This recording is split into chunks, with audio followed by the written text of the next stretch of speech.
Okay, welcome to the podcast with no name. Once again, my name is Brian Childers, joined by my co-host, still can't say that word, Chad Keys. Hello. So the idea here, we've been talking about making a podcast for months and months.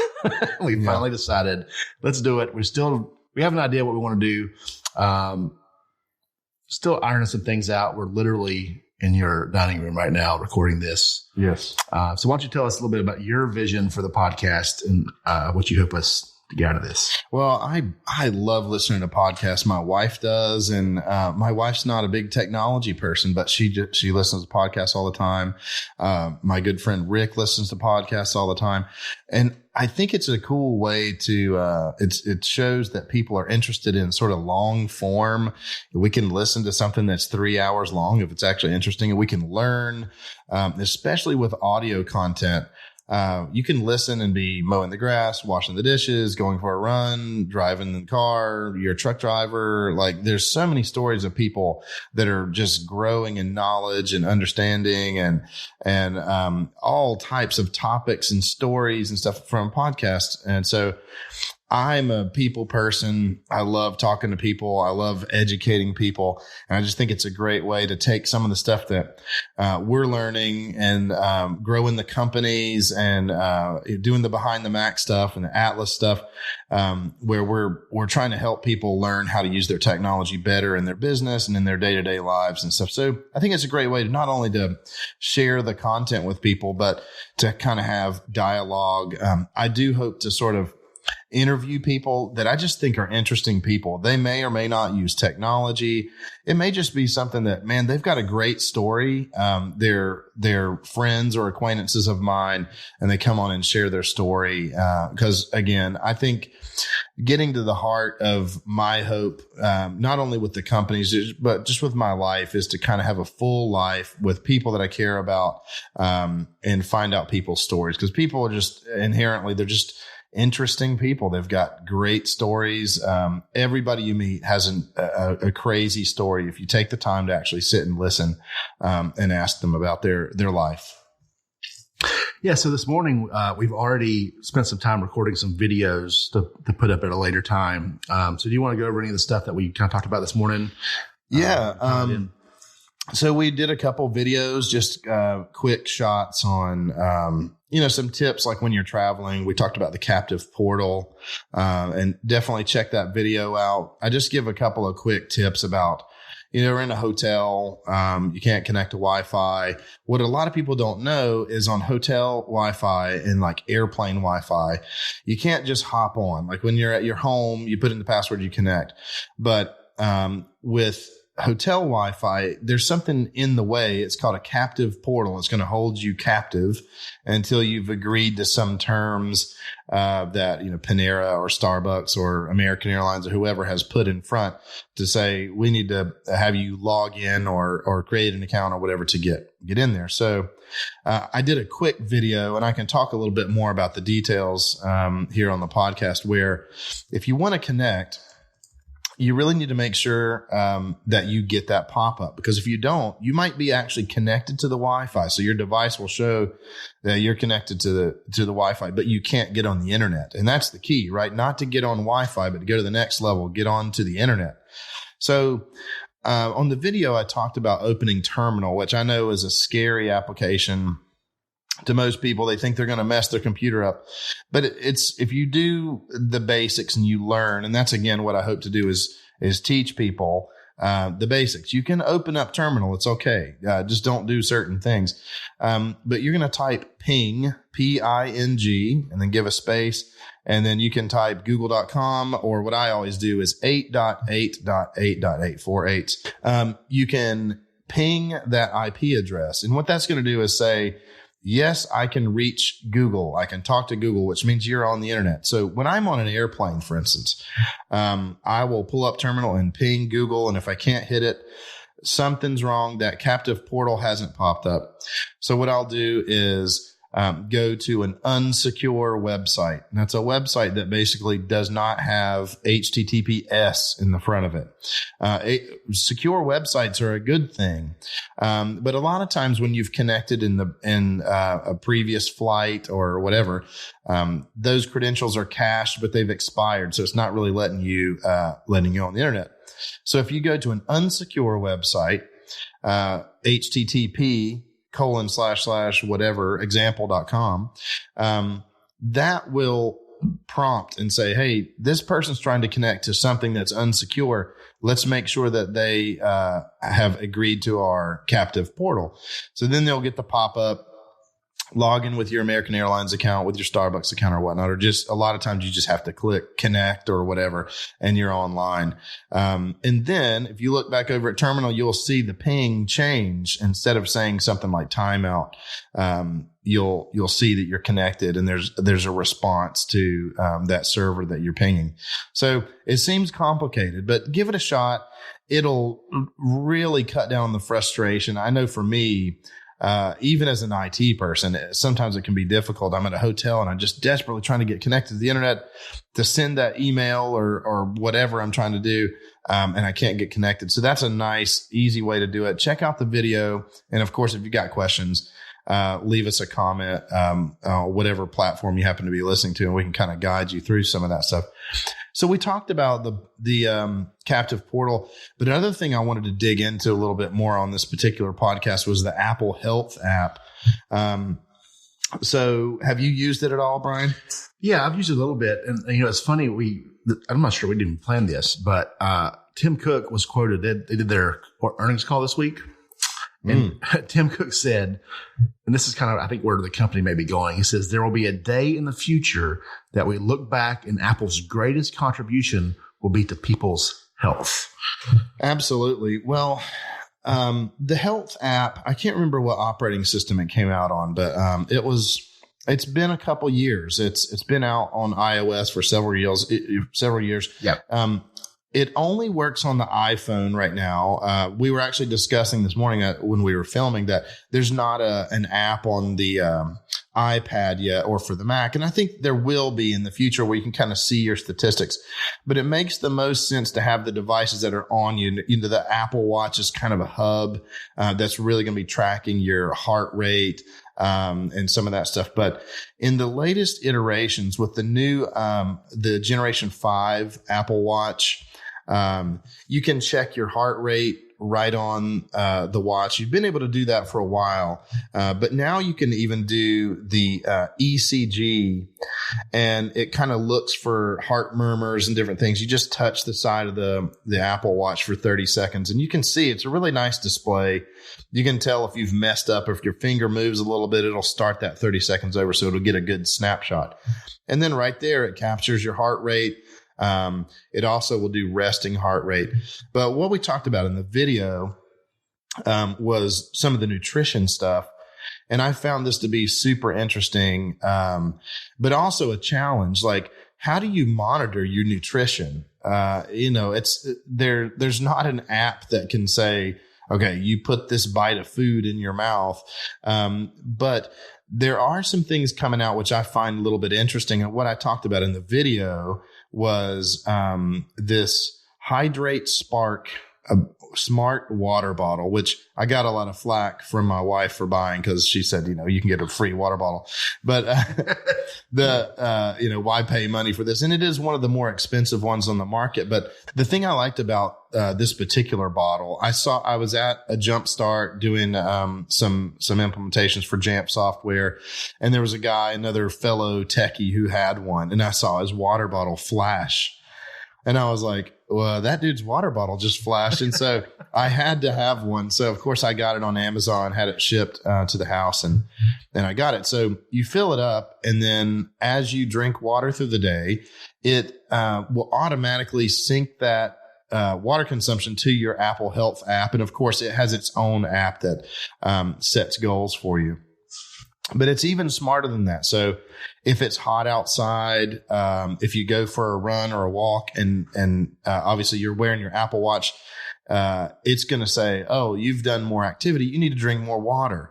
And there's not I don't think there's just one set rule for every human being. So weight is considered, activity, all that stuff I think goes into it. And it's pretty premature because I will say, and I'm no doctor, but as I started drinking the water, gosh, it felt like I was constantly drinking water for the first few days. But another technology that I have that syncs up with my Apple Health app is the Withings, I think that's how you Smart say it. Scale. The Smart Scale. And so I jump on the scale every day. And again, how accurate is some of this stuff? I don't know, but it obviously does weight, but it also tries to get a snapshot of your percentage of water in your body, percentage of muscle, and that sort of thing. So it kind of sends some waves up through your body. Not, obviously that's not the technical term, but it tries to get a snapshot of like the density of your body. And I did notice, a pretty big increase on my water level. Like the water level for my body, for whatever reason, is always below the middle. And now that I've gotten this water bottle, and I'm trying to hit my targets, even though some days it's a little bit harder, my water level is at like 49.5%. So almost in the middle, which is where it's targeting. So I didn't know that the Smart Scale did more than that. Like maybe this is the issue with their marketing, but I knew it was a smart scale essentially. Yeah. Which I have never had any interest in because I can look at my scale and punch the number in. Well, pretty easy. Yeah. And of course, I mean, being a nerd, I know we're both nerds in some sense, but this particular scale, I don't have the number in front of me, but we can attach it in the notes when I find out the actual device. I think it's called the Body Plus from Withings. It monitors things. I'm going to pull the app up here. Withings has its own app, of course, that you can look at. But it will measure body fat in pounds, obviously your weight. It'll do muscle mass in pounds, bone mass, and body water. And then, of course, it takes all that and calculates your BMI. So you kind of get all that stuff. And then just one of the silly things, which actually is not too silly, is you can have it display the weather for the day for you. So it just gives you it'll give you the high, the low, and a picture of like, is it going to rain or not?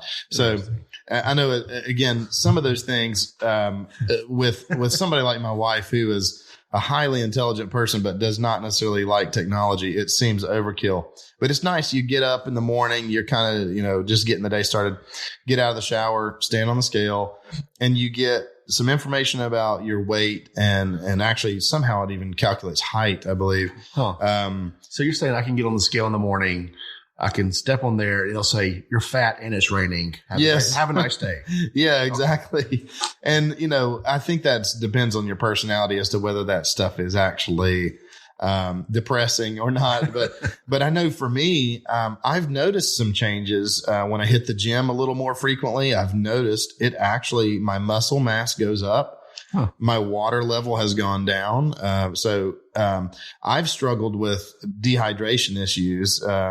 Just getting dehydrated. I don't even notice. I drink a lot of coffee in the day. I don't drink as much water. And there will be days, if I'm honest about it, where I don't drink water at all. I'll just drink coffee and, maybe have a sip or two of water with my meal. I don't really drink soda and stuff like that. So it's like, I don't know where I'm getting the liquid for my body throughout the day. So of course I'm going to deal with dehydration issues.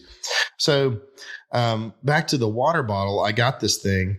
And, again, like I said, I don't know how accurate it is as far as, what's best for me. I'm sure a doctor might have a little bit to say, but it does, like for me today, it's telling me I need to drink 105 ounces of water, which is quite a bit. It's, let's see, or at least what I have left for the day. I'm 13% into the day, cause it's still in the morning, but I still have 4 2/3 bottles of water to drink for today.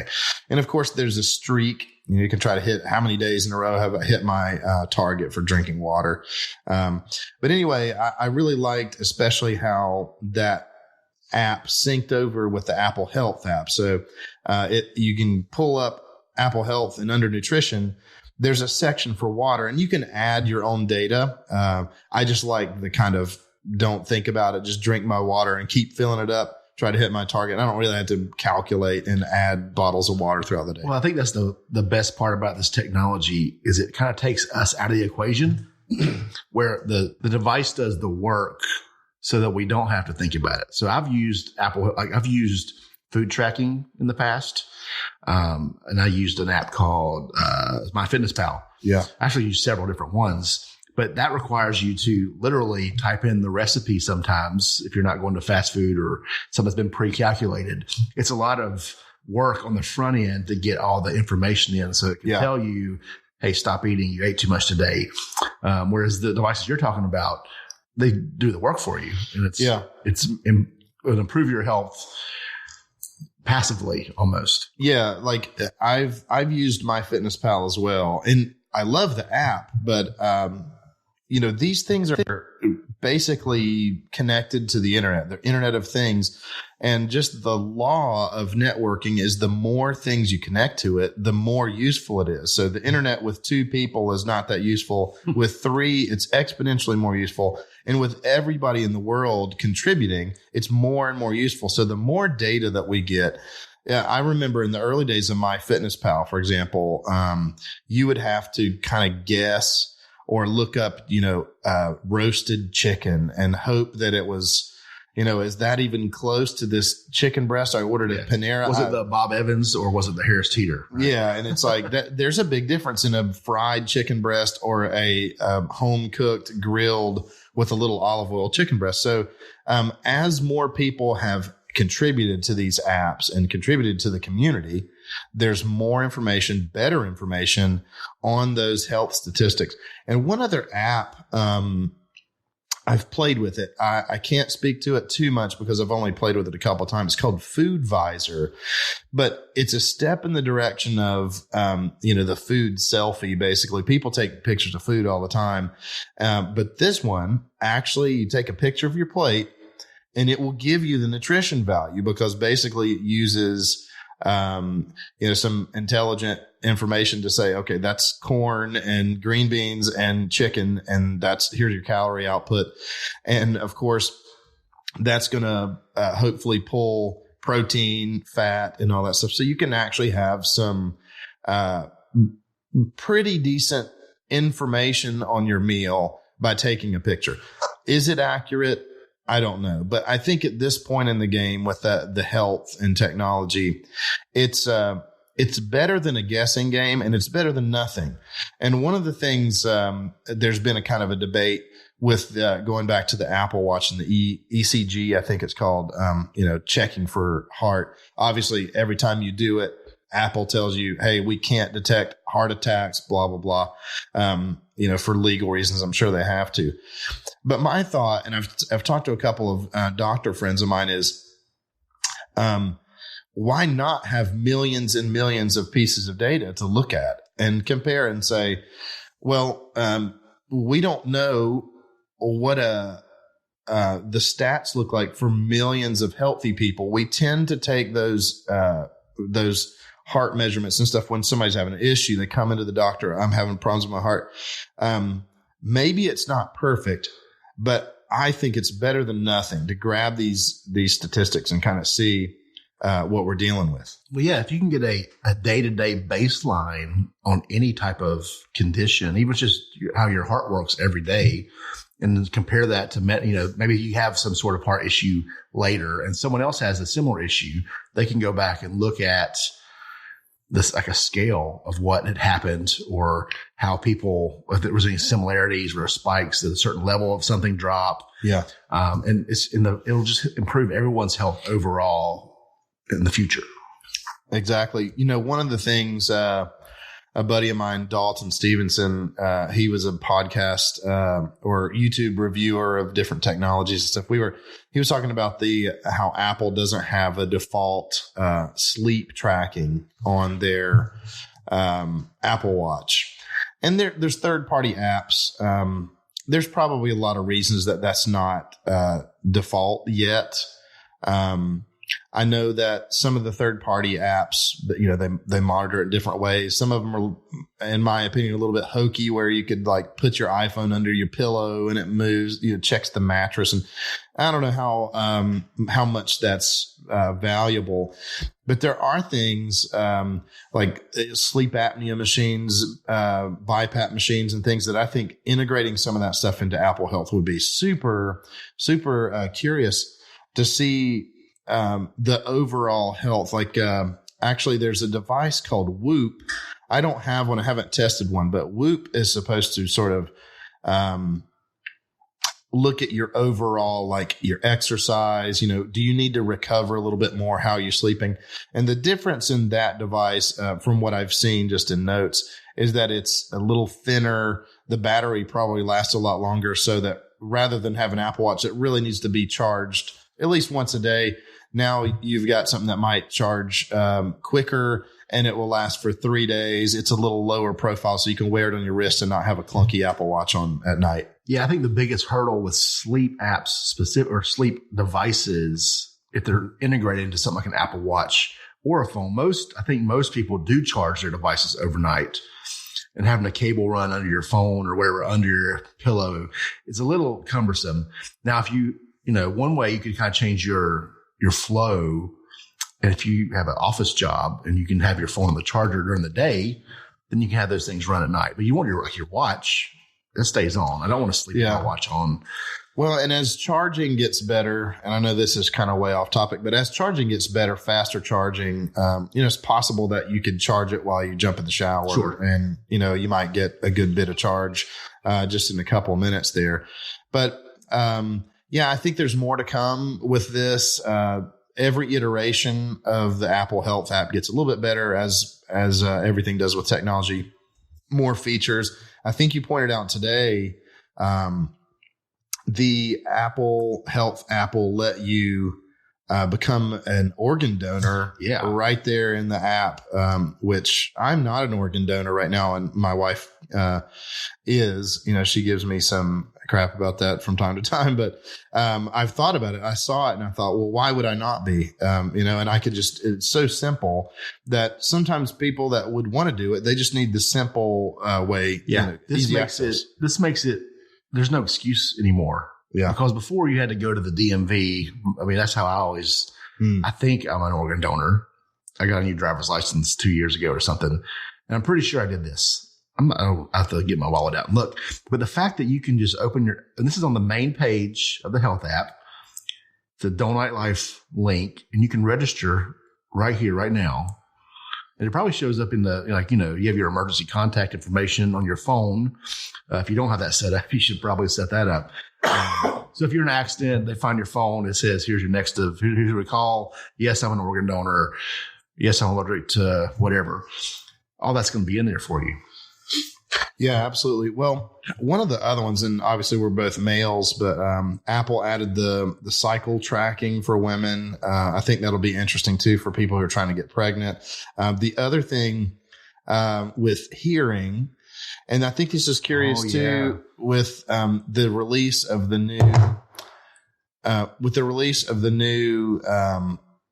Apple AirPods Pro, which I think is funny, is a mouthful, but your Apple Watch can track the volume in the room and kind of alert you, hey, this is a loud sound. And I think that's going to go hand in hand with the noise canceling headphones to kind of prevent and protect your ears a little bit.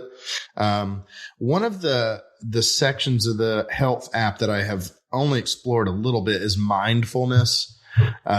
There's a few apps in there. Unfortunately, almost every app for mindfulness has some sort of a subscription, and I'm not necessarily looking to spend $10 a month to, for some of these things, but, Headspace, is a really well-designed app. It's really cool. It's got some kind of programs. Again, I've only done the free version of it, but you can kind of meditate or whatever. I could see integration to Calm is another one. You're reading or maybe doing some Bible reading or prayer or something like that could get you some some scores on the mindfulness section. But again, they've added these things, and then it kind of falls back to the developers to have the ideas, create it, and then integrate it in an interesting way to the app so that we can get that data. So as you were talking there, I started kind of poking through the app here, and apparently I haven't looked at this. There's a lab results section, and you can actually, if your medical provider is listed here, you can get like your doctor lab results shared on your phone. And I don't see mine on here, which is yeah, I've looked at our local providers here in North Carolina, and unfortunately, the big ones, Novant and Atrium, and those guys, they don't have a connection yet, which is sad. They kind of need to. I don't know if it's a privacy thing or not, but obviously, privacy is a concern. I mean, all this information is great, but the question is, well, who has it? I think this is still sort of the wild, wild west. Apple's pretty good about privacy. They keep everything pretty much under lock and key on your device.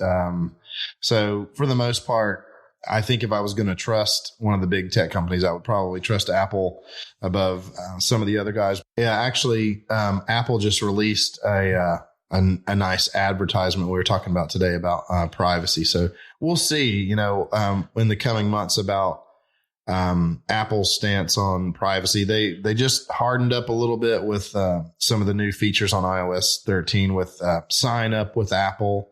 Have you done that yet? I have not done that yet. No, I've done it twice.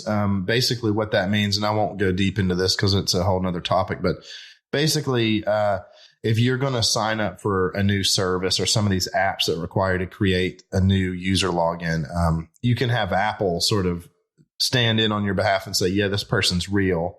There's the buttons you see on some websites that'll say sign in with Facebook, sign in with Google. It's the same thing, but when you're doing it with Apple, they don't share your information. Whereas Facebook and Google, they're going to take your information and they're going to say,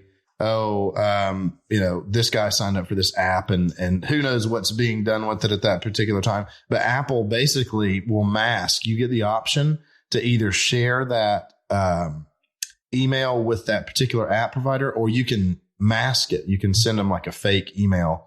And Apple will just say, yeah, this guy's a real person, but you can't have their email address, which I think is pretty neat. Yeah. And, privacy goes hand in hand with this health stuff because it's great. We have all these connected things that can give these metrics, but if it's not protected, that's not information I think anyone wants. Sometimes they don't want their relatives to see it, much less some hacker on the internet. Well, yeah, I think we will see what technology brings, but definitely check out some of the apps and water bottles and other features and stuff we've talked about today. Let us know what you think about it. Comment in whatever platform you happen to be listening to this podcast on, and ask us if you've got questions. We'd love to hear from you. And thanks for joining. Yeah. So thanks for tuning in. We will make some more podcasts, and hopefully you guys check them out. You like them. Let us know. Check us out on iTunes. Like, review, subscribe. Until next time, I'm Brian, and that's Chad.